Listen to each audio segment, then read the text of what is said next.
Good morning, world. I'm Steve Rao, the co host of Pod and Roku TV's World Edition, and I greet you live not from the nation's capital, but from North Carolina, the eighth largest state in the Union, in Morrisville, which is in the heart of what we call the Research Triangle Park in North Carolina. Today, before we bring on a guest, I wanted to just open up with a very important announcement. Today, this evening at about 9 o'clock p.m., President Joseph R. Biden, the 46th President of the United States, will be delivering his State of the Union. It was what is most probably the most important political speech of his career. This is a man who has spent over 60 years of his life as a public servant to the United States of America. He actually started his career as a city councilman in Newcastle, Delaware, and then went on to become a U.S. Senator at the young age of 29 years of age. He has tragedy in his life. He lost a wife shortly after he won the Senate and a child. Then he became a U.S. Senator and served for many, many years, heading up the Foreign Affairs Committee, becoming a recognized leader around the world and country, and then becoming the Vice President of the United States, and eventually assuming the presidency of the United States. But things aren't going so well for Mr. Biden. He's 83. Many people think he's too old for the presidency. The war in Israel hasn't been handled probably the best it could be. And we also have a war in Ukraine. Although inflation is there, prices continue to rise. And Donald J. Trump is very close to inching in to be the Republican nominee in a rematch. If the election were held today, Mr. Biden would lose the electoral votes, projected to lose Michigan and Nevada. 306 votes would go to Donald Trump. And like Grover Cleveland, he would be the first president of the United States to have a gap in between his terms. Tonight, what we will have to see from the president is a case that 4 more years of his leadership will work for America. A safer world, a foreign policy built on coalition building, perhaps talking about getting tougher on Israel, perhaps talk about his Inflation Reduction Act and the hundreds of thousands of jobs that have been created, the investments in infrastructure, broadband, and healthcare. And of course, looking at North Carolina as a model state that has done quite well under Joe Biden's leadership. The scrappy man from Scranton, I would never give up on. He's been a fighter his whole life. He lost Beau Biden a few years ago, and his late son had asked his dad to be the president. Hopefully, the president's sake, Beau is watching his father from heaven tonight, giving him all the accolades and direction and guidance he needs, because Lord knows he needs it. We will see you this evening on the State of the Union, and tomorrow we'll be talking about it, and this evening we'll do a precursor to this great event. I'm now going to hand it off to Mark Lee, who will introduce our guest and take over this part of the show. I'll be coming back, but Mark, thank you, and we'll talk about other events later in the show. Thank you. Yeah, we'll definitely be talking about the issues that are going on with the president and all along those lines. But I'm proud to bring in Lori Oladoff and all along those lines, because she has actually had a issue that I know has been dear to a lot of people, and a lot of people have had a lot of opinions around it and all along those lines. Because if you'll remember, back in 2018, there was that infamous, and yes, I do not use that word lightly, shooting that was in Parkland. And then she was actually the mother of one of those victims and everything. So she actually lost a child. And as I said previously, and all along those lines, even though I have no children of my own, I can only imagine what it would be like if I got a call from my younger brother, who is the father of my 2 nephews, that something has happened to them like that, and all along those lines. And Steve, I know that you've got kids, and I can only imagine what it would be like if you got that kind of call as well. So Lori, I know that it had to be very trying when that happened 6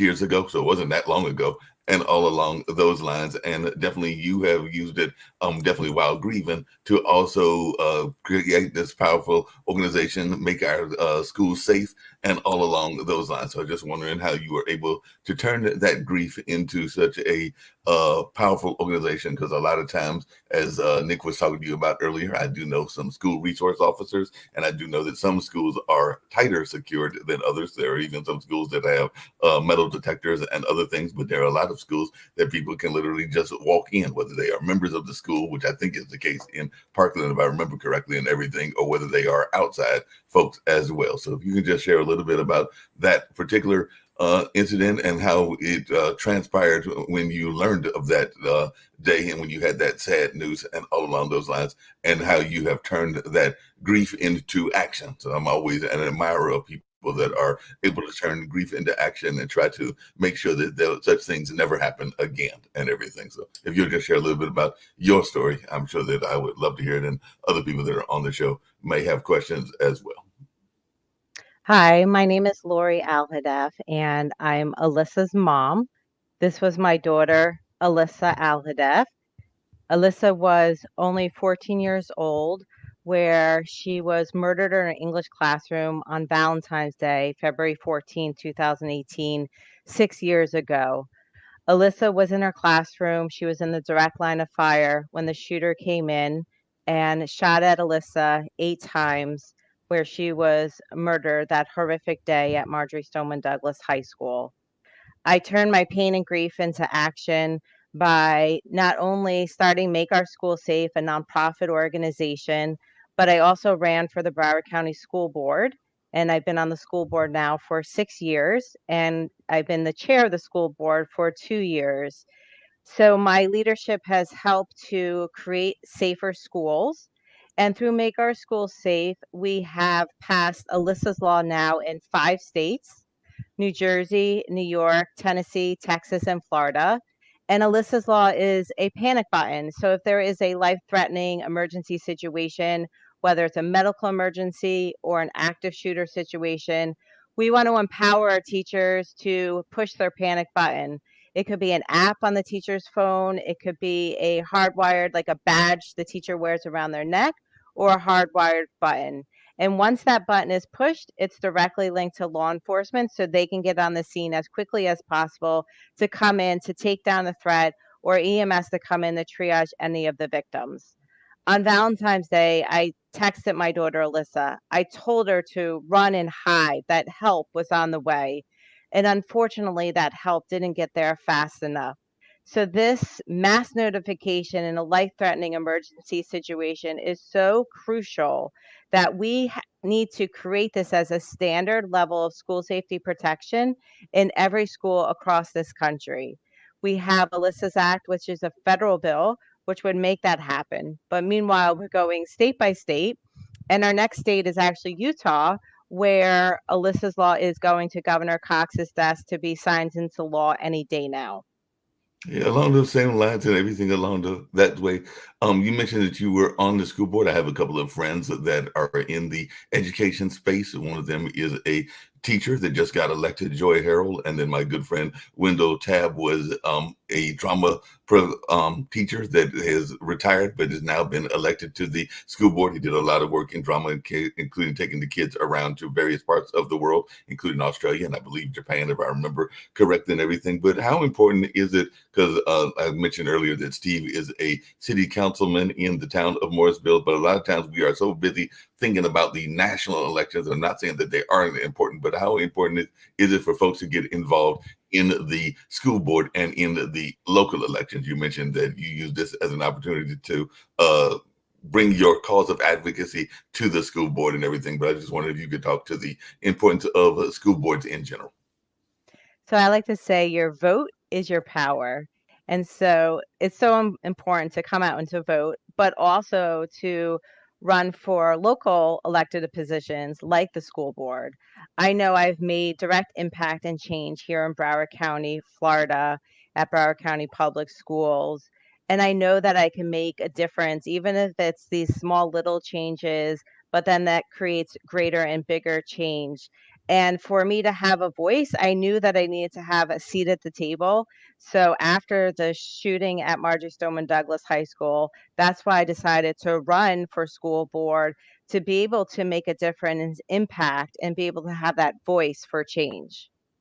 Yeah, and on that same kind of line and everything, I was just wondering, and I did see, I think that Kim is here with us as well, and she's one of the other founders of the network, and she's definitely been involved in advocacy work herself also. But I was just wondering, how much are we doing in the schools? Because like I said, you heard Nick earlier before we were off camera talking about how you are having tight security in airplanes and a lot of other places. But as I alluded to, even though I know folks that are in school resources and a number of other things, there are some people that are sometimes glad to have those officers. So sometimes they are active policemen or active law enforcement. Like I know here in Durham, some of them are deputies, and then there are sometimes people that are recruited that aren't from the active law enforcement community. But I was just wondering your thoughts on how well we are doing in terms of school safety, because every time, whether it was your case 6 years ago or whether it was others that I hear of somebody walking into a school ground and shooting somebody, I am devastated that this is allowed to happen in the year 2024. But I was just wondering your take on how we're doing nationally in terms of school security. So it's so important for me that people learn from our tragedy. We have passed major legislation like the Marjorie Stoneman Douglas Act, which requires a school resource officer or a guardian to be in every school, elementary, middle, or high school, so that there is a good guy there with a gun. So if there is a active shooter situation, their job is to go in, engage, and take down the threat. And so it is so paramount that my daughter, Alyssa, and the 16 others, that their lives and their legacy, but that people learn from our tragedy. I don't want them to make the same mistakes that we've made, meaning that there has to be these layers of school safety protection from behavioral threat assessments being implemented with fidelity and school safety plans for that child and student if there are high level threats, from locking doors. We need to make sure that our classroom doors are locked. We need to make sure that we have a single point of entry with fencing and somebody can't just walk onto our campus and walk into our buildings. So it's paramount that we take school safety serious and not wait for this tragedy to happen by you. You know, I say we were in the Parkland bubble. We never thought that somebody would walk onto one of our campuses and shoot up our schools. 17 people were murdered that horrific day, and 17 people were shot but survived. Well, along those same lines and everything, I'm oftentimes fascinated and sometimes even alarmed when I hear that some of the people that have done these shootings, whether it was Parkland or whether it was the Columbine or whether it was a number of other incidences that have taken place, including at the nightclub in Florida, I think it was called Pulse or something like that, that a lot of times the shooters had already had been warned or there had been signs that they were troubled and all along those lines. So I just wondered, do you think we're doing enough to assess what is going on and to actually kind of eliminate the threat before it happens? No, that's a great point. It's so important. If we see something, say something. And we have different apps that people can report this on their phones. They can report as themselves or anonymously. We need to take these threats very serious, and law enforcement needs to go in to vet out what that threat is, do a behavioral threat assessment on that person, and make sure that they don't have access to weapons or guns, because it's these crazy people. They tell someone, they give the signs. You know, in our case, the FBI knew, and they didn't do anything about it. They knew that this crazy person was going to do harm. So we need to take all of these threats very seriously and just don't think, oh, well, just brush it off or sweep it under the rug. That cannot happen anymore. Yeah, I agree with you, and I sympathize with you. In fact, I was crying just a minute ago, trying to hold my composure. yeah. But you know, thank you for doing this and not turning away and saying that something has to change. A lot of people are not aware, but for many years, and I've worked as part of this, Smart Cities program had a 911 dispatch project, and technology such as what you're talking about, where, you know, buttons can be hit, have existed for quite some time, but cities just don't invest in that. They'll invest in parking meters and I say this not lightly, because I sat in meetings where my team came and they actually stood up in the middle of the meeting and said, wait a minute, you're going to vote on parking meters versus technology that can save people's lives. So, I mean, I'm not saying it lightly right now, and I'm not trying to put any city council members down, but I will say that their priorities are wrong many times and aimed at appeasing certain people as opposed to the true lives of people. And Steve, I'm not putting you down, but hear me out on this. That technology exists. Yep. And, And then, and it can be used in any city. And Steve, you should know this because I well, think you're a part of smart well, cities. yeah, absolutely. And first of all, Lori, I'm sorry I had to get off the call. I got very emotional, so I had to compose myself. I did not know you were a guest, and we pray for you always, and we are so grateful for you being with us. Just to follow up on Kim, and then I just want to share a little bit of insight and get your feedback. But Kim's points are very timely. The city of Durham, actually, which has had a significant increase in gun shootings in North Carolina, has a new mayor, Leonardo Williams. And there was a technology this week they were reviewing called ShotSpotter, which is using exactly the kind of technology that Kim is talking about. And surprisingly, the city council did not agree to move forward with this technology, and really got me wondering, about, the priorities. Like Kim was saying, AI and smart city technology can be used to provide us better real-time visibility and also increase the response times. And I think that I couldn't agree more. And so I think that's something that I'm going to try to work on in North Carolina as a council member. And then, I want to get to Congress one day and in a few years. But what I would say to Senator McConnell and the Republicans in the Senate is, if their child or grandchild was murdered so senselessly in a school, would they be so willing to actually, unwilling to sit down at the table with the president, whoever that is, and their colleagues to pass stricter gun reform laws? I mean, the fact of the matter is, we have 4% of the guns, 4% of the world's population, but 60% of the guns, and we are 250 times more likely to have a gun homicide than in Japan, 150 times more than Germany, and 100 times more than Great Britain.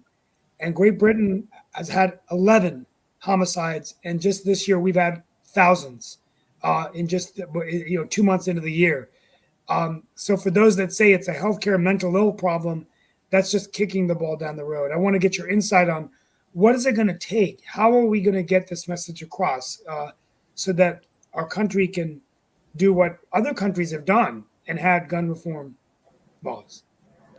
Yeah, so, I would say this.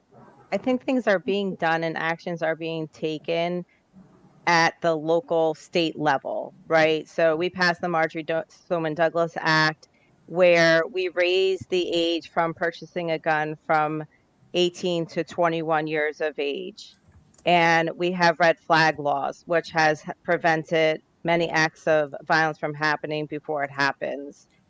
And again, I keep speaking up, where my daughter was murdered in a school, is because I want people to learn from our tragedy. I want people to put in these preventative measures like ShotSpotter, That's it. Yeah. where at the real-time crime center at the sheriff's office, if someone shoots a gun, that shot is then alerted and boxed so that law enforcement can get on the scene as quickly as possible. We need to stop the violence, mitigate the risk, and save lives. And so we need to be proactive, and we have to come together to find solutions. Hey, Rick, you had a question? Thank you. Yeah, thank you for your common sense methods to reduce risk. You've gotten legislation passed in very different states, New York, New Jersey, and Florida, opposite side. How have you managed to do that? Well, so honestly, I just tell my story, talk about Alyssa. I say Alyssa is my voice. Alyssa is what just keeps me going. And when we try to figure out how to stop the next school shooting, Alyssa's law is just one of those common sense measures. If you think about it, we have panic buttons in our banks, right? We've had it for so many years. We have in our where our elected officials and our government offices, they all have this panic button. So why not give that to our students? Why not have this mass notification in this emergency situation? Give that to our kids, and we need to keep creating those layers of school safety protection. And so regardless if it's a Republican or a Democratic dominated state, everybody agrees that this is a common sense measure, a standard level school safety protection that we need and that they want in their schools. Hey, Alyssa, along those same lines, and I think I I want saw to that. add something, and I'll see if I can introduce Alyssa to TJ Kennedy, who fought to improve the 911 dispatch systems for alerts like what you're speaking about, because I did sit on the Smart Cities projects for a long time. Nick's aware of it as well. I spoke at many of their events to help improve the technologies that we have, and one of mine was one of those, one of my patents. But anyway, one of the other problems that we have is the mental health care. Like you had mentioned, you know, they were aware that some of this existed. They're aware when bullying exists, and they don't stop it. And that's what generally tends to lead to students who snap and come in and shoot other children without any consideration. So I think that, and I sit on the board of advisors right now at UNC Chapel Hill for mental health research. And one of the things that's one of the reasons why I took that position. I don't get paid. It's all, you know, volunteer, but I wanted to learn more mentally how we could help and prevent some of these situations with children. And then there's a gentleman, Roman Gabriel. I met him at the Super Bowl, but known about his projects for a long time. And it's to help prevent children, you know, doing drugs and prevent some of the things that you're talking about, just, you know, things escalating beyond what they need to. And I think that there's more that we could be doing in the schools to do that. And we're not. We're just Along those same lines and everything, Alyssa, I mean, Lori and everything, what are some of the ways, do you think we're doing enough to address, as Kim just said, the mental health situation? Because I do know that even during the pandemic, we heard a lot of people that were concerned around the mental health of particularly our kids as they were doing a lot of homeschooling and a number of other things. So I was just wondering, and I'm sure that came up even in your school board work and everything, as to how we are doing in terms of addressing the mental health of our youngsters in the year 2024. No, thank you, Kim. I greatly appreciate that you brought this up. So one of the things that Make Our Schools Safe focuses on is we call it MOS clubs in our high schools, where students help to create the culture of safety within their school so that they can focus on things like an anti-bullying campaign, see something, say something. They could be proactive if they see a door being propped open by a wedge, that they make sure that that door is locked. So we have on our website, makeourschoolsafe.org, we have a link to where you can learn and find out more information on how to start a Make Our School Safe club at your high school. But that is a proactive way. It's a free program that students in high schools can help to be proactive for the safety of their school. And if they feel empowered to be able to wrap their heads around school safety and for their mental health, and the more that we have these conversations, talk about it, bring the kids into the conversation. That's what I think is so important, that the kids can be empowered, use their resiliency skills to know how to deal with the pressures of saying no to drugs and vaping, and being able to be just all around a better student in their school, and to be able to know where to go to seek help and get help at their school for their mental health. Does every classroom get a panic button? And how much does it cost to outfit a school with this system? And are you looking at federal budgeting so that every school in every state can have access to funding for this? Yeah, so it's about $2,000 per school per year, and it could be it can be an app on every teacher's computer in their classroom, or it could be an app on their cell phone, or it could be this badge they wear around their neck so that they just press the badge and they have it wherever they go.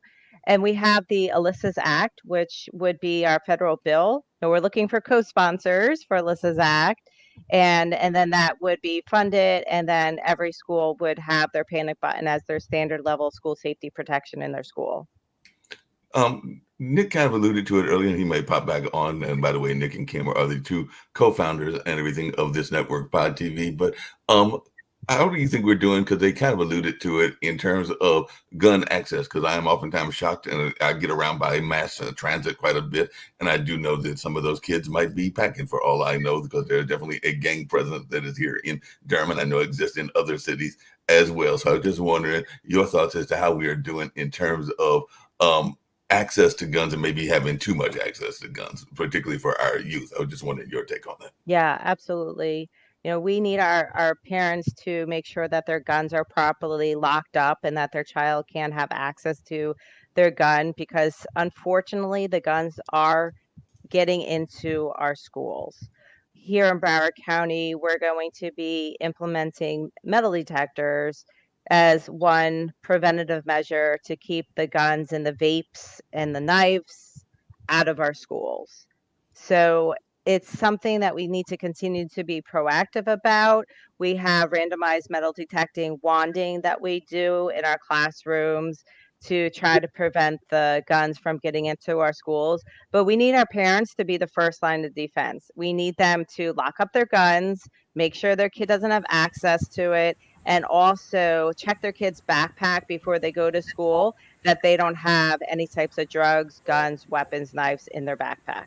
Hey, Lori, along those same kind of lines and everything, in the past, because I was a big fan of a old movie called Lean on Me and everything, and there were some people that were feeling that things like metal detectors and resource officers and other kinds of actions like that were intrusive. I know that there were some students that were not the biggest fan of that, even though I sometimes think that it is a necessary evil and all along those lines. But I just wanted your take, and what is your answer to those folks that are like, I don't want to go to a school that is in a form of lockdown, for lack of a better term, and everything, which is what the argument is that sometimes kids will give when they have to go through metal detectors or have to be screened. So, I definitely understand, but I think that it's just, we have to evolve, right? We had a school shooting here, 17 people were murdered. We have to implement everything possible to help prevent the next school shooting. So the metal detection is just one of those measures. And, they make them where they put the school logo on them. It's not like when you're walking into an airport. So it isn't as obtrusive that I think people think that they are.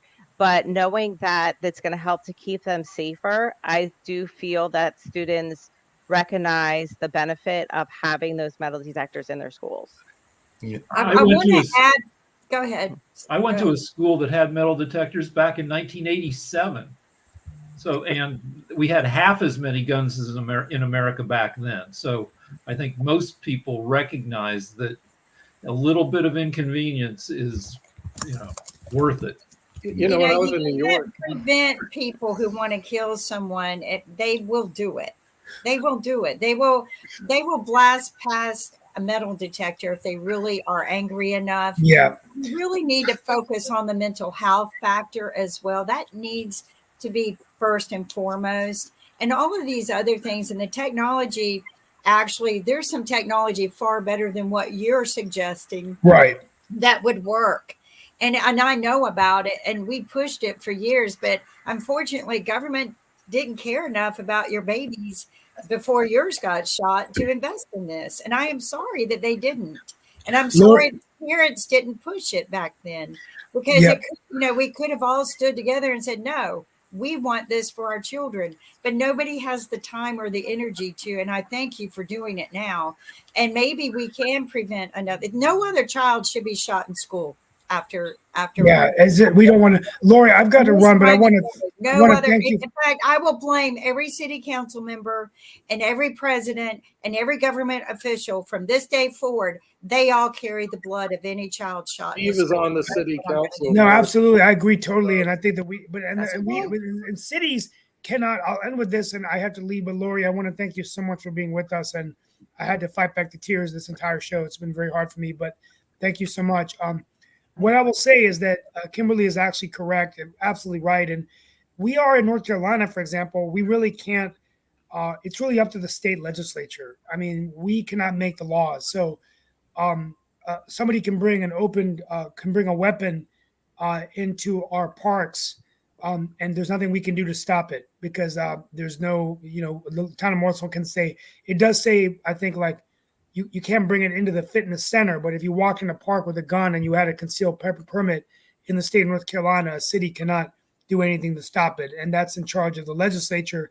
Even if our governor, who's a Democrat, wanted to propose legislation, they would override it with a supermajority. And our speaker keeps saying it's a mental health issue, although he's going to Congress.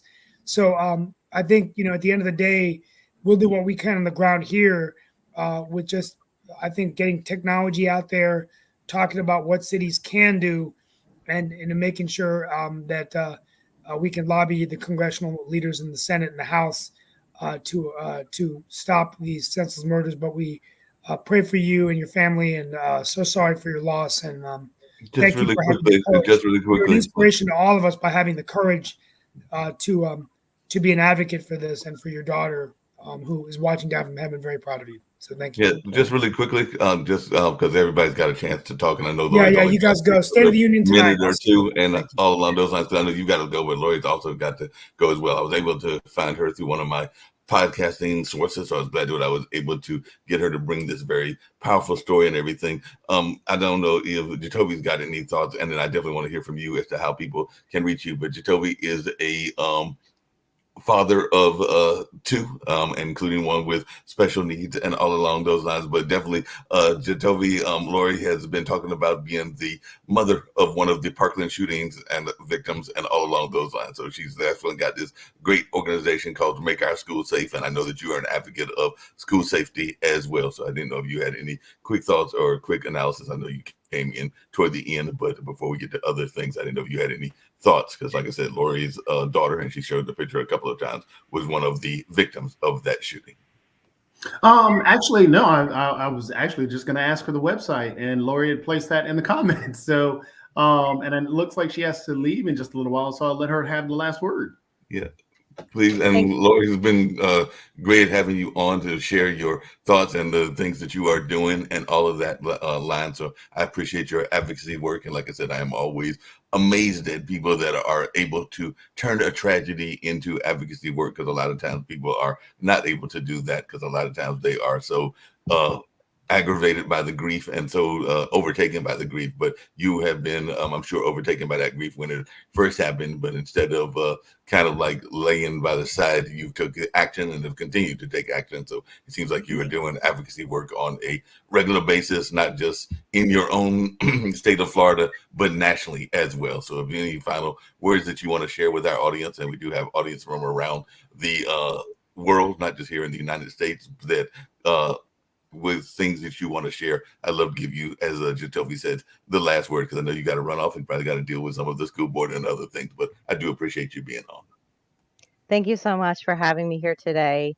And to learn more about Make Our Schools Safe, you can go to our website, makeourschoolsafe.org. And we would love for you to sign up for our email list, follow us on social media, make a donation, or volunteer. Thank you. No problem. Glad to, like I said, have you on and everything. Just really quickly, what advice would you give to folks that are needing to be advocates, particularly if they went through a tragedy? Because not everybody has your kind of resilience, but what advice would you give to folks, no matter what the tragedy is, that they are able to do like you did, and to take that pain and turn it into a cause of action around the world? So I would say to keep your focus very narrow and specific, and this way you can be successful, and to make sure that you're honoring your loved one in every step of the way. Yeah, that makes a lot of sense and everything. So, like I said, I greatly appreciate you being on. Nick, I don't know if you got any parting words for her as she gets ready to get out of here and get into some other issues going on in the world. But I didn't know if you had any thoughts being a advocate of getting rid of the Second Amendment and other things. So I didn't know if you had any final thoughts. Oh, the thing is, we need people like Lori. If we don't have people like Lori that has first-hand experience, a lot of this becomes academic debates, which is what we've been seeing for years. So without people like Lori who step into the plate, this isn't going anywhere. And I'm glad she's doing it. To me, this is like the first step, the panic button. But I do travel a lot. Every time I go through airports, they make them really, really safe. I was in New York. They actually went to Broadway plays. We went through security systems, making it safe. You go to schools, you just walk on in. I'm going like, this is absolutely ridiculous. This is a country that has more guns than we have people. But to give you an idea how much it works in the airports, I say, name a shooting that took place in an airport in the last 5 or 10 years. Not any, because they made the airport safe, because they're willing to spend the money, because wealthy people travel on airplanes.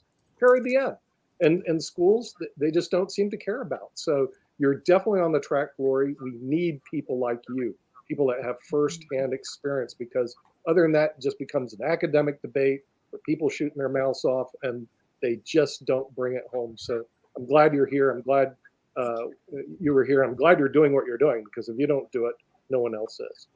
Hey, last question is, I know you got to walk out the door and everything, Lori, but how can we get past, because and I know Jacoby's talked about this before, the divisiveness and the otherness that goes on, but how can we, and I think Rick kind of alluded to it, can we get this to be an issue that is across party lines? Doesn't matter whether you're Democrat, Republican, Marxist, or capitalist, but is across the different lines of politics, black or white, gay or straight.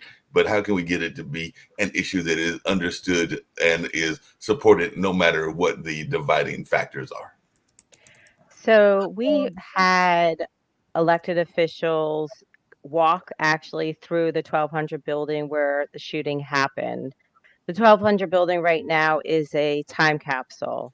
There's still blood on the ground, glass on the floor, and the people were from every walk of life that came in through there. And so after experiencing that horror, their minds were more open. And the building's going to be taken down by the start of the summer, but I think it's unfortunately, it's like they have to go through the experience, that raw experience, to be able to then open up and say, what do we have to do?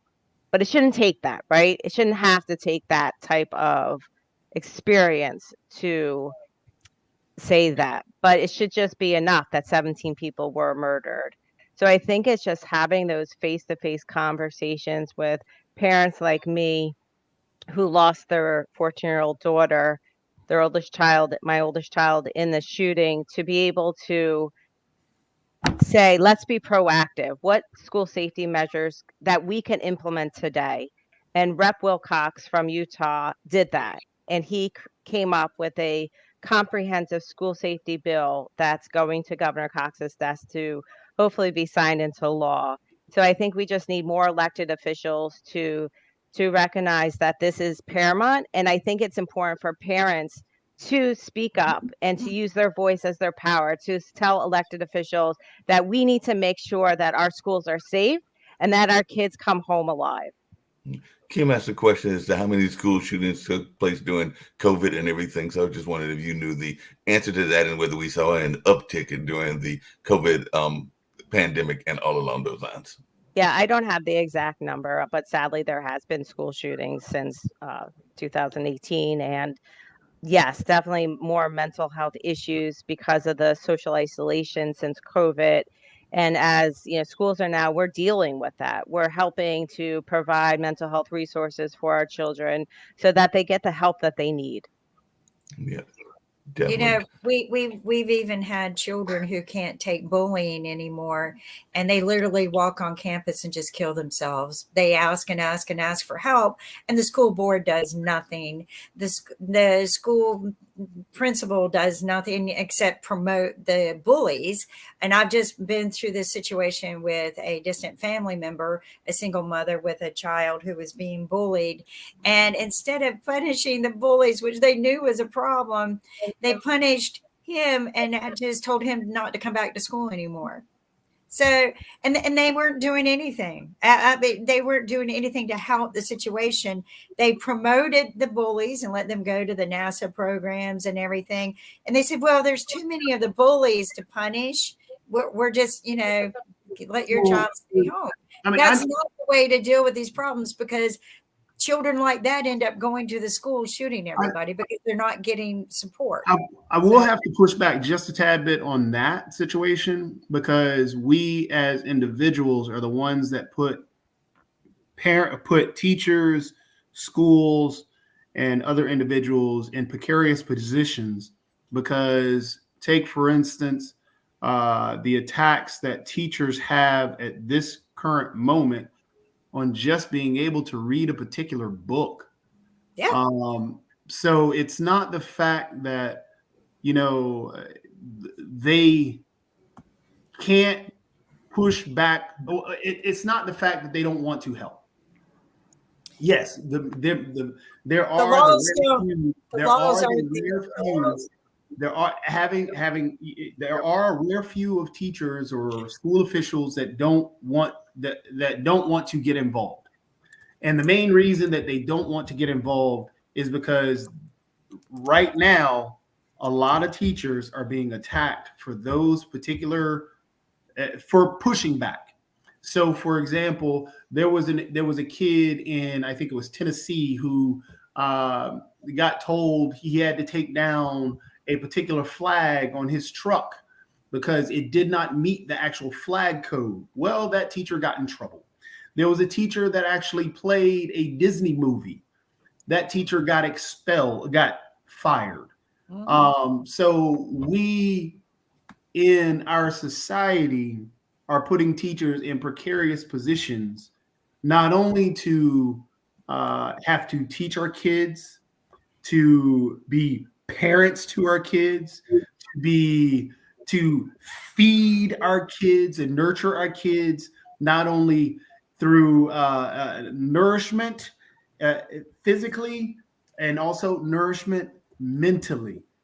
We're also having to have them protect our kids because we're having bills where people want to give teachers guns and force teachers to have more guns, where more guns leads to more death. It is statistically proven that happens.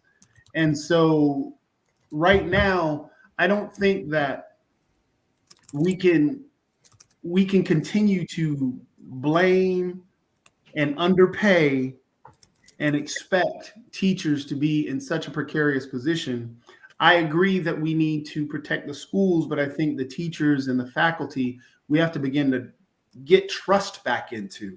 We cannot attack these teachers constantly. I'm attacking the teachers. I'm attacking our laws and our board for not. We cannot continue to attack the teachers and the student and the faculty themselves, saying that they are not there to help and they are promoting bullies. They are. No, it's not. We are attacking. I'm sorry, everyone. I have to go. Thank you so much for having me. I appreciate you, Lori. Definitely appreciate you for being on and everything. Just really quickly to Jatovi's point, and this is going on, and it's another organization, kind of like what Lori's organization is, but there was a ABC report that took place because apparently a lot of local gun dealers were flagged by federal agents after the guns they sold were repeatedly recovered in crime. So the list originally obtained by Brady, which is an anti-gun violence nonprofit, shows that those guns. Well, so I have a couple. Let's trace that back. Yeah, there are nearly 2 guns for every adult American. It's you're not going to get rid of all the guns, but Steve said that Biden is 83. He's 81. He turns 82 just after the election. Also, Steve said if the election were held today based on polls, Trump would win. However, the polls are bad. The polls have been getting worse for a decade. Out of the 16 states where there was polling before the caucus or primary, the polls, 14 out of 16 states, the polls said that Trump would do much better than he actually did. So the polls are increasingly garbage, and you can't rely on them. And you just got to get out and vote regardless. And some polls are purposefully bad to discourage Democrats from voting. So just get out there, make sure you're properly registered, make sure your friends and family drive them crazy to make sure they vote. Yeah. I agree. I mean, get out there and make the change that's necessary. And I agree with David Walker that we need to start focusing more on policies. Let's make them tell us their policies, because quite frankly, I mean, I don't really know anything that anyone's doing for us. I want to hear the policies, not their mouth pointing fingers at people and whining and blaming everybody. I want them telling me how they're going to fix it. So Well, there are, I completely agree with that. And that's what I've been focused on heavily. I And know. honestly, Biden has policies out there and Biden has done a lot. And Biden has plans for a ton of other things and policies that I can agree with. Trump has absolutely no policies. He has a loud mouth. His only policy is the fact that he is going to be the vengeance. He has absolutely offered nothing in terms of substance, talking about what he would do for anybody. He wouldn't even agree to the border bill that the actual Republican Party negotiated. The Republican led the negotiations on, and it was everything that the Border Patrol agents wanted. Right now, the platform of the Republican Party is that Trump makes liberals mad. And we Topher, just really quickly. I don't think it benefited Trump's pocketbook. That's why he didn't sign it. Definitely. Hold on a second, Kim. I just want to give you all some sad news, because while we had Lori here and we still got about 14 minutes to talk about other issues and everything, but I just happened to look at the news, and 44 minutes ago, a UNC Pembroke sophomore was identified as a shooting victim, and 42 minutes ago, a 17-year-old high school student was shot and killed in Robinson County. So while we're talking about this issue, it is still impacting us on this particular day and everything. So that literally just happened while we were having Lori on the show. So that tells you how extensive this is. Don't ignore the fact of the Georgia student that was killed. Right. And just prior to her, I guess they said the other student that was killed on that campus or found dead was actually a suicide. I don't know. They said they're still investigating these things. So it's happening everywhere. And the universities are scary because there is no way to protect people on the universities when people go gangbuster and want to shoot everyone. Right. We lose an average of 100 Americans to guns every day. Half of those are suicides.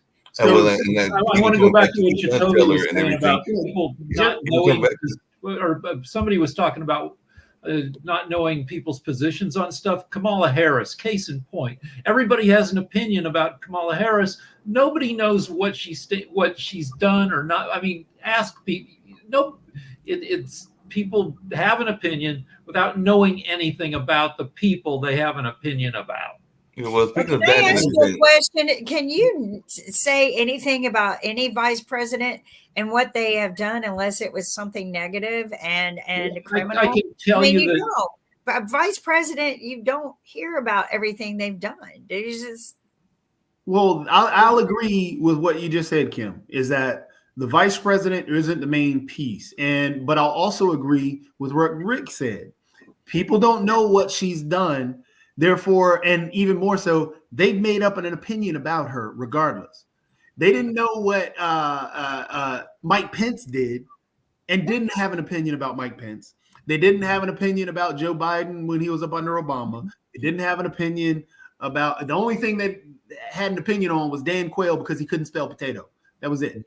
But nobody really it's because it's a woman. It's because it's a woman in charge, and men have to drag her down and make an example of, oh, look. But I will tell you, I agree with you. Nobody had any opinion about Pence. But I mean, again, as I will say, I always look at the fact, if I don't hear anything negative about anyone, it's usually because they've done no criminal acts at all. So why bother, worrying about it? So, but the minute somebody does something criminal, like a vice president does something wrong, you're going to hear everything about it. But again, I'm going to say this, and I know you're not going to agree, but it's because she's a woman. And I agree. The patriarchy that we still have, that's why we haven't had a woman president. That's why and it's the same thing, her being black. That is partially due to it as well. Right. Race and gender play a key role in why she gets a lot of flack. That's why that's why Fonnie Willis, the whole Fonnie Willis thing, she's getting attacked completely for just dating a dude or having sex with a dude. While this man tried to steal an election, she's on trial for having sex with a dude. Yeah, but speaking of that and everything, I This did have is a what tweet. I always tell women. Do not get involved with any man you work with, even if they are contracted or anything.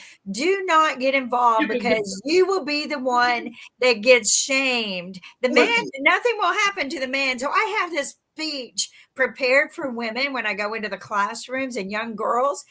First off, don't have sex with the guy because he ain't the one that's going to take care of that baby. You are.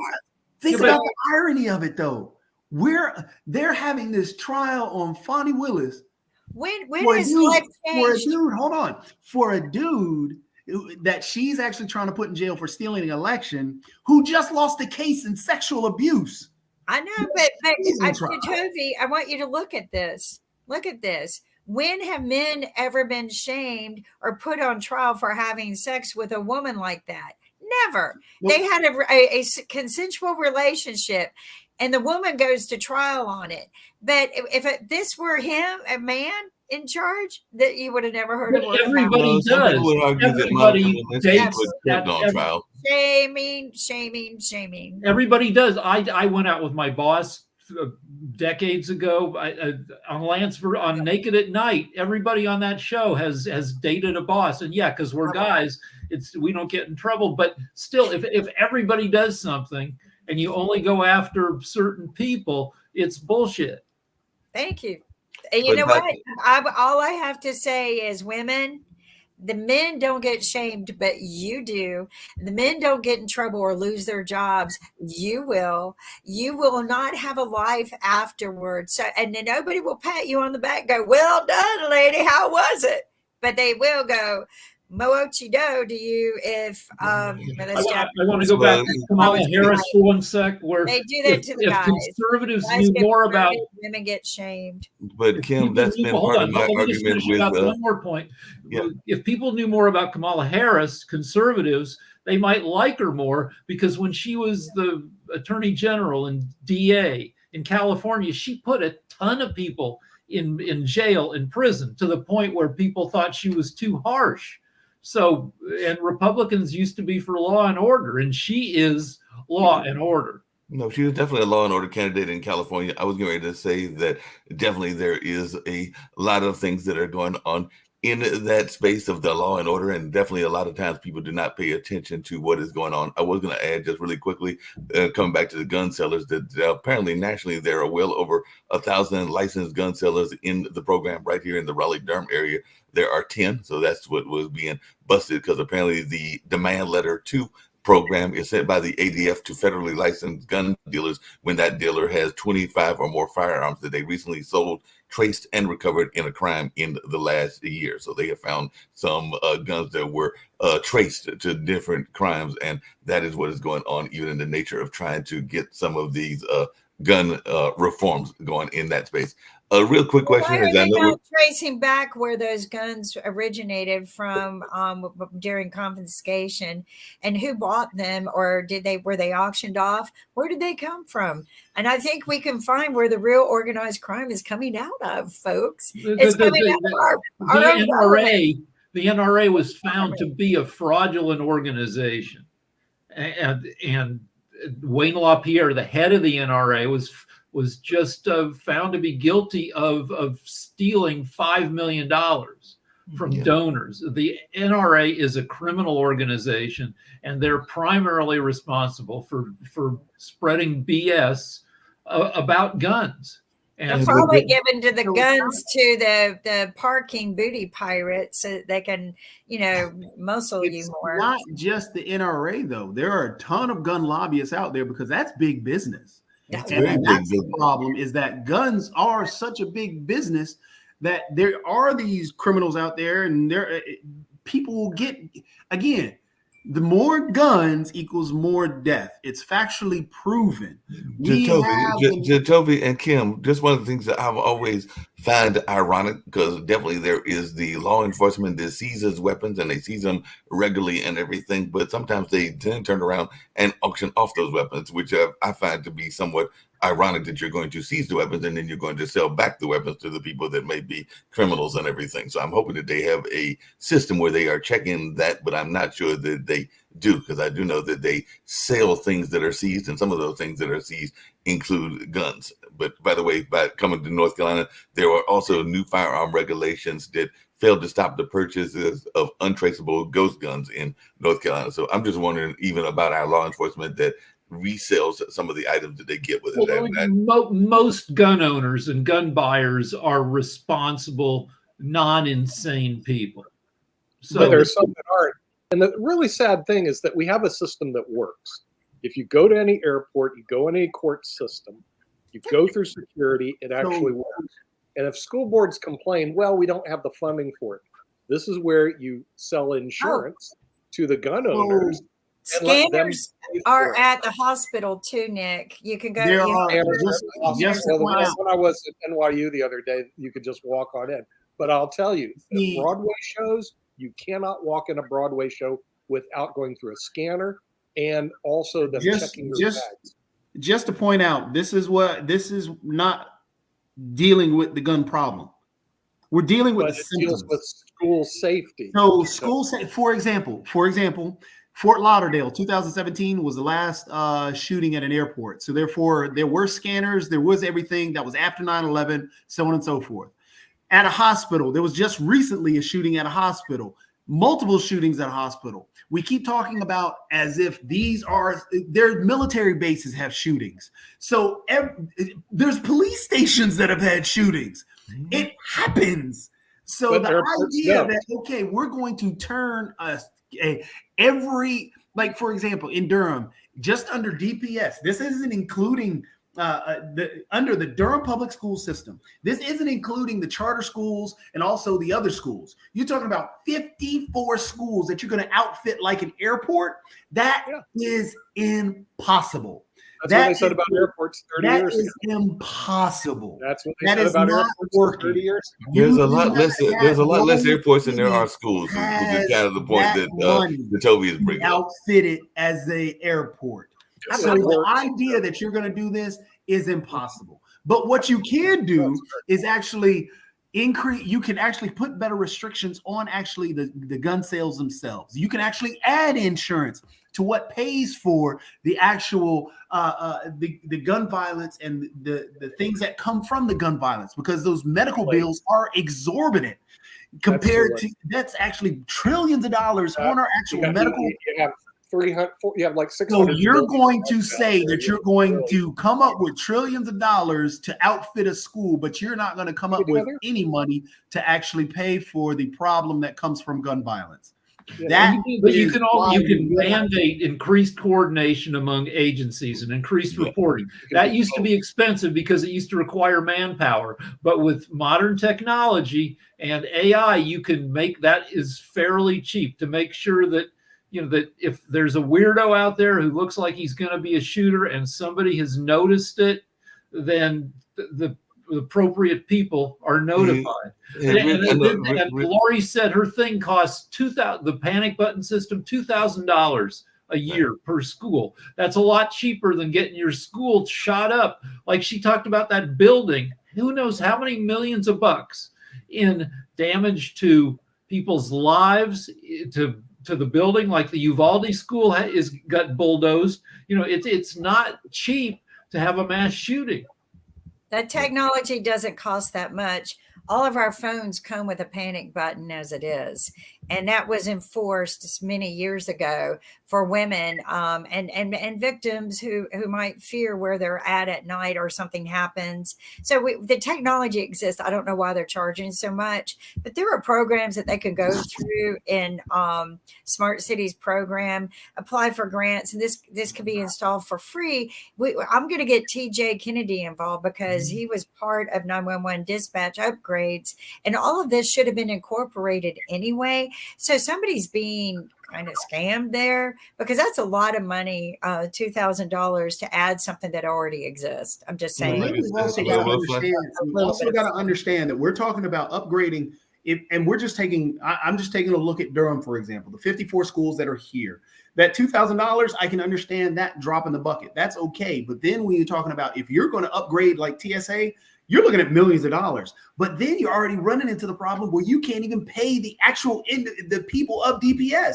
Hence the reason we had school shutdowns, because you cannot pay the people of DPS. So if you're talking about across the board, it is impossible to think that, okay, we're going to turn. Toby, I know we've got to get ready to wrap up, but I did have a quick question we can bring up on world politics, which is coming up at 5 o'clock. But apparently, and this was something I was going to bring up, and Rick, you'll love this one. I know, Toby, you'll love this as well.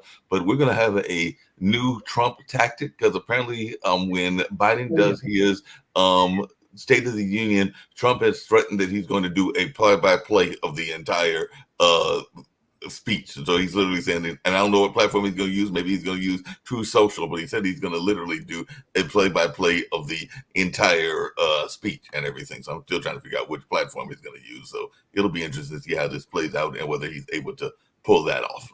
He's going to use Truth Social. Nobody cares about play-by-play.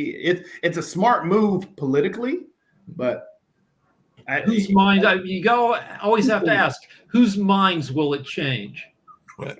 That's the question. Whose minds will it change? And if it's True Social, those are people that are already part of his network. We gotta go. We gotta get ready to go and get tomorrow ready about that because we can't run over. Thanks, guys. We'll see you at 5 o'clock for World Politics. Love y'all.